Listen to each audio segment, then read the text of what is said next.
Otra de las personas que necesitamos recordar hoy y siempre es un extraordinario hombre de valor cuyo origen todavía está envuelto en una polémica, pero tiendo a creer de que nació en Concepción, ¿verdad? Y Guarambaré también podría ser otro lugar donde ha nacido. De hecho, hay una disputa entre ambas ciudades, según recuerdo, que se llamó Manuel Irala Fernández. El nombre quizás no le dice mucho a mucha gente, sin embargo, cuando les cuente su apodo probablemente van a recordar de él, el famoso Yacaré Valija. Y aquel apodo recibió luego de un incidente donde se quedó con un maletín. No vale la pena recordar ese incidente porque no hace a lo que después sucedió en la guerra, ¿verdad? Siempre muy polémico a veces en sus elecciones políticas, a tal punto que en un momento dado le sacaron del ejército, ¿verdad? Pero lo que hay que destacar de él es su osadía, ¿verdad? Por eso de algún modo me hace recordar a aquel gran espía del Paraguay, espía y combatiente, que se llamó, que hablamos en algún momento también en este ciclo,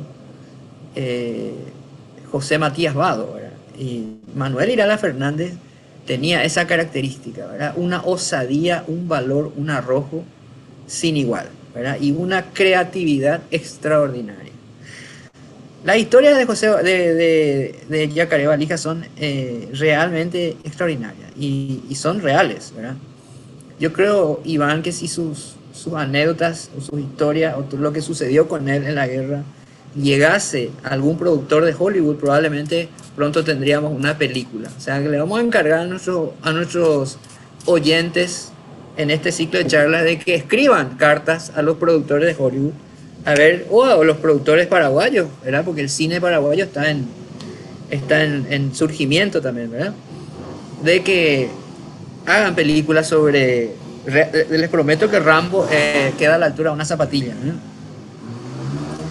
Por ejemplo, él tenía la costumbre de desaparecer por semanas y se internaba en el Chaco profundo para espiar el movimiento del enemigo. Su actuación fue fundamental en muchísimas batallas, donde la inteligencia paraguaya necesitaba de datos para proceder y para tomar las decisiones correctas. Y en esas excursiones tan prolongadas, él quedaba oculto en la espesura de ese bosque que no es tan alto, más bien un bosque bajo, seco, del Alto Chaco, y a veces se enterraba él mismo en un pozo, desde donde observaba por horas y horas y horas el movimiento del enemigo, ¿verdad? Por ejemplo, en una de esas ocasiones, una columna boliviana se dirigió directamente hacia él, sin que él pudiera hacer nada para evitarlo, hasta que ya se encontraba a 1 o 2 metros de él. Entonces él se levanta con su fusil y a los gritos le hace el alto a toda la columna boliviana, él solito, ¿verdad? Y tal fue la sorpresa de los bolivianos que se quedaron quietos, y en eso él les dice que no solamente él estaba ahí, sino que estaban totalmente rodeados, y le intimó rendición. Entonces, ¿quién en su sano juicio, estando solo, hace eso? Bueno, pues Manuel Irala Fernández tuvo esa osadía, ¿verdad? Entonces todos los bolivianos tiraron sus armas y se agenció él para llevarles él solo a 20 bolivianos presos hasta el cuartel paraguayo. Ese tipo de cosas no son muy comunes, ¿verdad? En otras ocasiones él se vestía de boliviano, y en una de esas ocasiones donde él, vestido de boliviano, ingresa nada más y nada menos que al cuartel boliviano, ¿verdad? fingiendo ser un teniente boliviano que había quedado como rezago de una columna que había sido aniquilada, según él. Y por supuesto fingiendo el acento boliviano. Los bolivianos desconfiaron de él, lógicamente, porque no tenían noticia de tal columna o tal pelotón que había sido aniquilado, ¿verdad? Entonces empezaron a hacerle preguntas. Y entonces él, fingiendo el acento boliviano, le explicaba a los bolivianos lo que había pasado. De algún modo se ganó la confianza de todos, menos de uno que decidió hacerle preguntas en quechua. Y él respondía en quechua. O sea, él no estaba improvisando, él era realmente un espía de talla mundial.